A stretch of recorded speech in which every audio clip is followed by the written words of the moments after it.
Namaskaram students. So இன்னைக்கு நம்ம பார்க்க போற topic classification of living organismல part 2 video இது. It is from the lesson Animal Kingdom.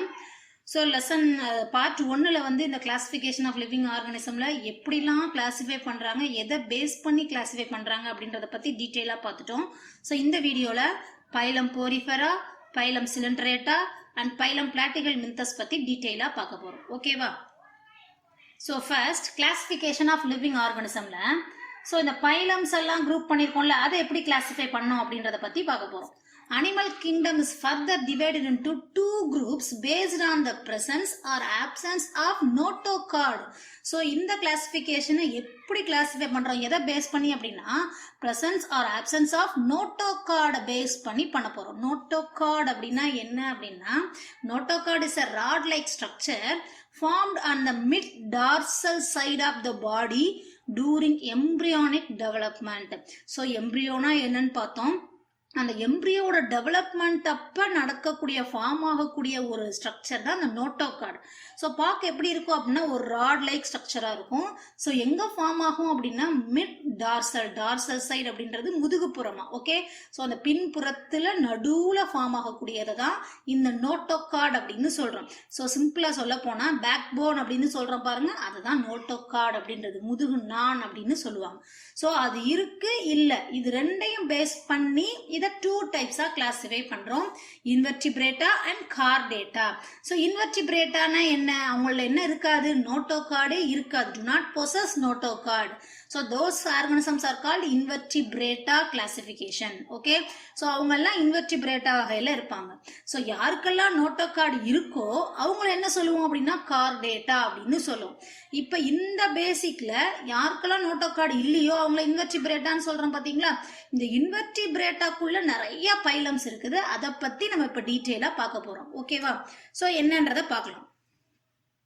So in the invertebrataல animals which do not possess notochord are called as invertebrates. இந்த invertebrates கீழ யாரெல்லாம் வருவாங்க அப்படின்னா Phylum Porifera, Phylum Coelenterata, Phylum Platyhelminthes, Phylum Aschelminthes, Phylum Annelida, Phylum Arthropoda, Phylum Mollusca, Phylum Echinodermata and Phylum Hemichordata. So இந்த 9 பைலம்ஸும் யாருக்கு கீழே வருவாங்க அப்படின்னா இன்வெர்டிபிரேட்டாக்கு கீழே, அதாவது நோட்டோகார்டு இல்லாத ஆர்கானிசம், முதுகுநானே இல்லாத உயிரிகள், அவங்க எல்லாரும் தான் இந்த பைலம் கீழே வருவாங்க. ஸோ இதுல இந்த வீடியோல நம்ம Phylum Porifera, Phylum Coelenterata and Phylum Platyhelminthes இவங்க 3 பேரை பத்தி டீடைலா படிக்க போறோம். ஸோ நெக்ஸ்ட் வரக்கூடிய வீடியோஸ்ல அடுத்தடுத்து இருக்கக்கூடிய பைலம்ஸை பத்தி டீடைலா பார்க்கலாம். ஸோ ஃபர்ஸ்ட் இப்ப Phylum Poriferaவை பத்தி பார்ப்போம். ஓகேவா? ஸோ ஃபர்ஸ்ட் Phylum Poriferaல ஸோ இவங்க அனிமல் அப்படின்னு சொல்லிட்டோம். ஸோ அனிமல்ஸ்னாலே கண்டிப்பா அவங்க எப்படி இருப்பாங்க, மல்டி செல்லுலர் ஆர்கானிசமா தான் இருப்பாங்க. It having more then one செல், கண்டிப்பா ஒரு செல்லுக்கு மேல கண்டிப்பா அவங்கள்ட்ட இருக்கும். ஸோ இவங்க எப்படி மல்டி செல்லுலர். நெக்ஸ்ட் அவங்களுக்குரிய கேரக்டர்ஸ் தான் இப்ப சொல்றோம். ஓகே, சோ நீங்க போரிஃபரான்னு கேட்டா இந்த மாதிரி ஒரு பாயிண்ட் அவுட் பண்ணி எழுதுனீங்க அப்படின்னாலே டீடைல் கூட அழகா மார்க் கொடுப்பாங்க. நீங்க அப்படி பேராகிராஃபா கதையா எழுதுறதை விட இந்த மாதிரி பாயிண்ட நோட் அவுட் பண்ணி காமிச்சாலே போதும். So multicellular. Next character non motile. Motile mean movable action அப்படின்னு அர்த்தம்.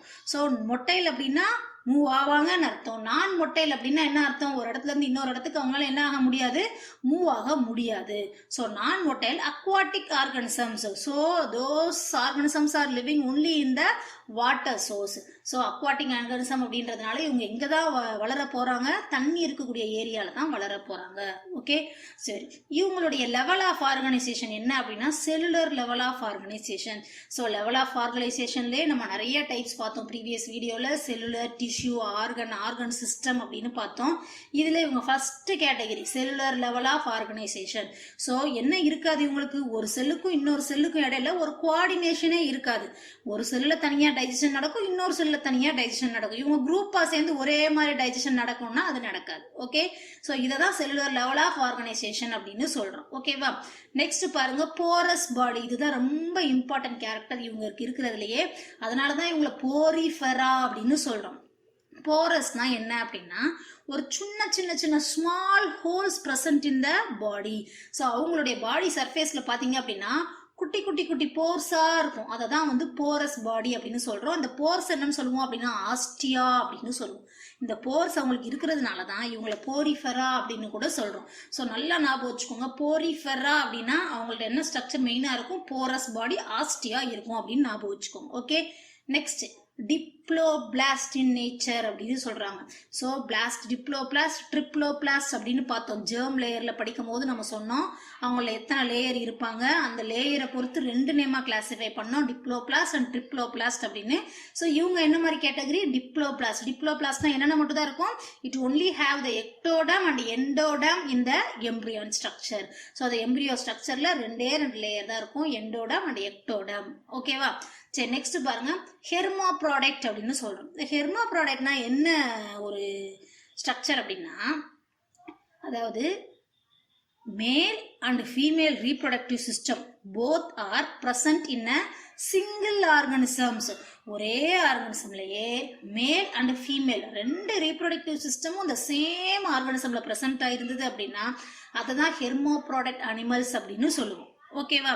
ஸோ இப்போ நம்ம ஃபீமேல் தனியாக மேல் தனியாக இருக்கும். ஹியூமன் பீயிங் எடுத்துட்டா ஃபீமேலில் ஃபீமேல் ரீப்ரொடக்டிவ் சிஸ்டம் இருக்கும், மேலில் மேல் ரீப்ரொடக்டிவ் சிஸ்டம் இருக்கும். அப்படி இல்லாமல் ஃபீமேல் மேல் இவங்க 2 பேருமே ஒரே ஆர்கானிசம்ல இருந்தாங்க, ஃபீமேல் மேல் இவங்க 2 ரீப்ரொடக்டிவ் சிஸ்டமும் ஒரே ஆர்கானிசம் சிங்கிள் ஆர்கானிசம்ல இருந்தாங்கன்னா அவங்கள தான் ஹெர்மாப்ராடக்ட் அப்படின்னு சொல்லுவோம். ஸோ மோஸ்ட்லி போரிஃபெரா வெரைட்டியில் இருக்கக்கூடிய எல்லாருமே எப்படி தான் இருப்பாங்க அப்படின்னா ஹெர்மாப்ராடக்ட் தான் இருப்பாங்க. ஓகேவா? சரி, அடுத்து Flask shaped body attached to it substratum. So இவங்களுடைய நேச்சுரல் அவங்களுடைய ஸ்ட்ரக்சர் எப்படி இருக்கும் அப்படின்னா, அவங்க ஸ்ட்ரக்சர் எப்படி இருக்கும்ன்றாங்கன்னா ஒரு ஃபிளாஸ்க் ஷேப்பா இருக்கும் அப்படின்னு சொல்றாங்க. ஒரு Flask shaped body it attach to the substratum. கீழே இருக்கக்கூடிய அந்த சப்ஸ்ட்ரேட்டத்துல அட்டாச் ஆகி இருப்பாங்க, இப்படி அட்டாச் ஆகி இருப்பாங்க, அப்படியே தண்ணியில வாட்டர்ல அங்கிட்டு ஃப்ளோட் ஆகிட்டே இருப்பாங்க. Okay, spicules forms a framework of the body. எப்படி ஹியூமன் பீயிங்ஸ்ல வந்து ஒரு ஸ்கெலிட்டல் ஸ்ட்ரக்சர் வந்து நம்மளுடைய ஃப்ரேம் ஒர்க்கை ஃபார்ம் பண்றாங்களோ, எலும்புகள் எப்படி வந்து நம்மளுடைய ஃப்ரேம் ஒர்க்கை ஃபார்ம் பண்றாங்களோ, அதே மாதிரி இந்த போரிஃபெரால ஸ்பெக்யூல்ஸ் அப்படின்ற ஒரு ஸ்ட்ரக்சர் தான் இவங்களுடைய ஃப்ரேம் ஒர்க்கை ஃபார்ம் பண்றாங்க. இந்த பிக்சர்ல போட்டு காமிச்சிருங்க பாருங்க, இதுதான் ஸ்பெக்யூல்ஸ் அப்படின்றது. ஓகே, இந்த அப்படி கொடுத்துருக்காங்க பாருங்க, இதெல்லாம் ஸ்பெக்யூல்ஸ் அப்படின்றது. ஓகேவா? Next one, reproduction is both bisexual and asexual. reproduction 2 டைப்லயும் நடக்கலாம், sexual as well as asexual. So இதுதான் போரிஃபெரா பற்றி இம்பார்ட்டன்ட் நியூஸ். ஓகேவா? ஸோ எல்லாத்துலேயும் ஒரு பாயிண்ட் எழுதிடணும், இது மல்டி செல்லுலார் அப்படின்னு எழுதிடணும். ஸோ கொஞ்சம் தூரம் போகிற வரைக்கும் இவங்க எல்லாருமே அக்வாட்டிக் ஆர்கானிசமாக இருப்பாங்க, அந்த பாயிண்ட்டை எழுதிடணும். செல்லுலர் லெவல் ஆஃப் ஆர்கானிசம் அப்படி கொஞ்சம் கொஞ்சமாக தான் பைலம் போக போக செல்லுலர் டிஷ்யூ லெவல் டெவலப் ஆகிட்டே இருக்கும். ஸோ அதை தெரிஞ்சு வச்சுக்கோங்க. எது வரைக்கும் செல்லுலர் லெவல்னு தெரிஞ்சுக்கிறோம், எது வரைக்கும் டிஷ்யூ லெவல்ன்றதை தெரிஞ்சுக்கணும். அதெல்லாம் தெரிஞ்சுட்டு அதான் காமன் பாயிண்ட்ஸ், எந்த பைலம் கேட்டாலும் இந்த பாயிண்ட்ஸை நம்ம எழுதிட்டே இருக்கலாம். ஓகேவா? சரி, நெக்ஸ்ட் பாருங்க, இந்த phylum over. Next phylum சீலன்ட்ரேட்டா. Okay, so இதை என்னன்னு சொல்லுவாங்க அப்படின்னா நிடேரியா அப்படின்னு சொல்லுவாங்க. ஓகேவா? இதுவும் அதே சொன்ன மாதிரி தான், மல்டி செல்லுலர். அங்க இருந்த பாயிண்ட் அப்படியே போட்டுக்கலாம், மல்டி செல்லுலர். சிமிட்ரி உங்கள்கிட்ட எப்படி இருக்க போகுது அப்படின்னா ரேடியலி சிமிட்ரிக்கல் அனிமல்ஸ். ஸோ இதுக்கு முன்னாடி பார்த்தோம் பாருங்க, அவங்கலாம் ஏசிமிட்ரிக்கல் அனிமல்ஸ். ஏ அப்படின்னா ஆப்சன்ஸ் ஆஃப் சிமிட்ரி, எந்த ஆங்கிள் கட் பண்ணாலும் ஈக்குவல் ஆஃப் கிடைக்காது. ஸோ அவங்களாம் ஏசிமிட்ரிக் அனிமல்ஸ். ஓகேவா? ஸோ இவங்க radially symmetrical animals. So radial சிமிட்ரினா என்னன்னு பார்த்தோம், அதோட ஆக்சிஸை சுற்றி கட் பண்ணோம் அப்படின்னா எந்த ஒரு ஆங்கிளில் கட் பண்ணாலும் நமக்கு எப்படி கிடைக்கும், ஈக்குவல் ஹாஃப்ஸாக கிடைக்கும் அப்படின்னு பார்த்தோம். இதுக்கு முன்னாடி பார்த்தா வீடியோவில் பார்த்தோம். புரியாதவங்க அதை பார்த்துட்டு இங்கே வந்து பாருங்க. இவங்க என்ன லெவல் ஆஃப் ஆர்கனைசேஷன் அப்படின்னா tissue level of organisation. So நம்ம இதுக்கு முன்னாடி பார்த்தவங்க என்ன லெவல் பார்த்தோம், செல்லுலர் லெவல் ஆஃப் ஆர்கனைசேஷன் பார்த்தோம். இவங்க டிஷ்யூ லெவல் ஆஃப் ஆர்கனைசேஷன். அப்போ ஒரு குரூப் ஆஃப் செல்ஸ் ஒன்னா சேர்ந்து ஒரு ஃபங்க்ஷனை பண்ண போறாங்க. ஓகே, டிஷ்யூவா இருந்து ஒரு ஃபங்க்ஷனை பண்ண போறாங்க. ஓகேவா? சரி, இங்க டிப்ளோபிளாஸ்ட் அங்க பார்த்த மாதிரியே தான், இவங்கள்ட்ட என்ன லேயர் மட்டும் தான் இருக்கும், it only have the ectoderm and endoderm. ஓகேவா? அடுத்து ஏசிலோமேட்ஸ். ஏசிலோமேட்ஸ்னா என்ன, absence of coelom, body cavity இருக்காது. ஸோ அதை தான் ஏசிலோமேட்ஸ் அப்படின்னு சொல்லுவோம். இதை பற்றியும் தெரியாதவங்க அந்த ஃபர்ஸ்ட் வீடியோ பாருங்க, புரியும் ஏசிலோமேட்ஸ் அப்படின்னா என்னன்றது. ஓகேவா? It exhibit polymorphism. பாலிமார்பிசம் அப்படின்னா மார்பாலஜி அப்படின்னா அதோடைய பிசிக்கல் ஸ்ட்ரக்சர், வெளிப்புற தோற்றம், அதை தான் மார்பாலஜி அப்படின்னு சொல்லுவாங்க. பாலிமார்பிசம் ஸோ எப்படி இருக்கும்னா நிறைய ஸ்ட்ரக்சர் இருக்கும், அதை தான் பாலிமார்பிசம் அப்படின்னு சொல்றோம். Poly means many. Okay, morphism means physical structure. அந்த பிசிக்கல் ஸ்ட்ரக்சர் எப்படி இருக்கும் அப்படின்னா நிறைய ஸ்ட்ரக்சர்ல இருப்பாங்க பார்க்கறதுக்கு. ஓகேவா? It has central gastrovascular cavity called coelenteron. Okay, so இதில் இருக்கக்கூடிய ஸ்ட்ரக்சரில் பார்த்தீங்கன்னா இப்போ ஹைட்ராவை எக்ஸாம்பிளாக காமிக்கிறேன். ஓகே, இந்த இதில் இதுதான் மவுத் அப்படின்னு சொல்லுவாங்க. ஓகேவா, மவுத் அண்ட் ஆனஸ் ரெண்டுமே இதுதான். ஸோ இன்புட்டும் இது வழியாக தான் நடக்கும், இவங்களுக்கு அவுட்புட்டும் இது வழியாக தான் நடக்கும். ஓகேவா, ஸோ இந்த மவுத்துக்கு உள்ள பார்த்தீங்க அப்படின்னா ஒரு சின்ன கேவிட்டி மாதிரி டெவலப் ஆயிருக்கும், ஒரு சின்ன குழி மாதிரி இருக்கக்கூடிய ரீஜன் டெவலப் ஆயிருக்கும். இதை தான் என்னன்னு சொல்றோம் அப்படின்னா கேஸ்ட்ரோவாஸ்குலர் கேவிட்டி அப்படின்னு சொல்றோம். இதோடைய நேம் தான் சிலிண்ட்ரன் அப்படின்னு சொல்றோம். ஓகேவா, ஸோ நெக்ஸ்ட் பாருங்க, the tentacles bear stinging cells called nidoplast or nematocyst அப்படின்னு சொல்றாங்க. இவங்ககிட்ட இருக்கக்கூடிய ஸ்பெஷலாக இருக்கக்கூடிய ஒரு ஸ்ட்ரக்சர் என்ன அப்படின்னா டெண்டக்கிள்ஸ் அப்படின்னு சொல்லுவாங்க. டெண்டக்கிள்ஸ் எப்படி டெவலப் ஆகும் அப்படின்னா இந்த கேஸ்ட்ரோவாஸ்குலர் கேவிட்டி இருக்கு பார்த்தீங்களா, அவங்க மவுத் வரைக்கும் வந்து அந்த மவுத்துல இருந்து ஒரு சின்ன சின்ன பிரான்ச்சஸ் மாதிரி இப்படி டெவலப் ஆயிருக்காங்க பாருங்க, இதை தான் டெண்டக்கிள்ஸ் அப்படின்னு சொல்லுவோம். இந்த மார்க் பண்ணி காமிச்சிருக்கோம் பாருங்க, இவங்க தான் டெண்டக்கிள்ஸ் அப்படின்னு சொல்லுவோம். இந்த டெண்டக்கிள்ஸை மட்டும் தனியாக அப்படி எடுத்து பார்க்கணும். நான் இந்த ஒன்றை மட்டும் கட் பண்ணி காமிக்கிறேன் உள்ள என்ன இருக்குன்னு. இந்த டெண்டக்கிள்ஸ் அப்படி எடுத்து பார்த்தோம் அப்படின்னா இதில் பார்த்தீங்கன்னா அப்படி ஒரு ஸ்டிங்கிங் செல்ஸ் இருக்கும். ஸ்டிங்கிங் அப்படின்னா கொட்டுறது, தேனீக்கெல்லாம் இருக்கும் பாருங்க, அந்த செல்ஸ் தான் ஸ்டிங்கிங் செல்ஸ் அப்படின்னு சொல்லுவாங்க. ஓகே, இந்த ஸ்டிங்கிங் செல்ஸ் அவங்களுக்கு எதுக்கு இருக்கும் அப்படின்னா பை த ப்ரொடெக்ஷனுக்கு. ஸோ அவங்களுக்கு ஒரு டிஃபென்ஸுக்காக வச்சிருக்கிறது தான் இந்த ஸ்டிங்கிங் செல்ஸ். வெளிலேருந்து அவுட் சைட்லேருந்து யாராவது அவங்களை அட்டாக் பண்ண வந்தாங்க அப்படின்னா அதுக்கு ஒரு சேஃப்டிக்கு வச்சிருக்கிறது அந்த ஸ்டிங்கிங் செல்ஸ். ஸோ வெளியில நமக்கு ப்ரொடெக்ஷன் வேணும் அப்படின்னு நினைச்சாங்க அப்படின்னா அந்த ஸ்டிங்கிங் செல்ஸோட ஸ்ட்ரக்சர் இப்படி இருக்கும். இல்லை நம்ம சேஃப்டியா இருக்கும் அப்படின்னு ஃபீல் பண்ணாங்கன்னா அந்த டெண்டக்கிள்ஸ்குள்ளேயே என்ன ஆயிடும் அப்படின்னா ஸ்டிங்கிங் செல்ஸ் இப்படி சுருண்டு இப்படி நிற்கும். ஓகே, ஸோ இப்படியும் இருக்கலாம் டெண்டக்கிள்ஸ், இப்படியும் இருக்கலாம். எப்பெல்லாம் அதுக்கு தேவைப்படுதோ ப்ரொடெக்ஷன் அப்போ அந்த ஸ்டிங்கிங் செல்ஸை இப்படி வச்சுக்குவாங்க. ஸோ இந்த மாதிரி வச்சிருந்தாங்கன்னா இந்த ஸ்ட்ரக்சர் தான் நிடோபிளாஸ்ட் அப்படின்னு சொல்றோம். ஓகே, ஸோ இப்படி ஸ்டிங்கிங் செல்ஸை ஆக்டிவா வச்சிருந்தாங்க அப்படின்னா இதை நிடோபிளாஸ்ட் அப்படின்னு சொல்லுவோம். இல்லை சேஃப்டியா இருக்கேன் அப்படின்னு நினைச்சு ஸ்டிங்கிங் செல்ஸை உள்ளேயே சுத்தி வச்சிருந்தாங்க அப்படின்னா இந்த ஸ்ட்ரக்சரை தான் நெமட்டோசிஸ்ட் அப்படின்னு சொல்லுவோம். ஓகேவா, ஸோ அதனால தான் அந்த டெண்டக்கிள்ஸ் bear stinging cells called நிடோபிளாஸ்ட் or nematocyst அப்படின்னு கொடுத்துருக்காங்க. ஓகே, ஸோ இதுல ரீப்ரொடக்ஷன் எப்படி நடக்கும் அப்படின்னா by both sexual and asexual ரெண்டு மூலமாகவும் நடக்கலாம். For example hydra and jellyfish. ஓகேவா, ஸோ இந்த ஸ்ட்ரக்சர் உங்களுக்கு புரிஞ்சிருக்கும்னு நினைக்கிறேன். ஓகே, சரி, இப்போ நெக்ஸ்ட் பைலம் போலாம்.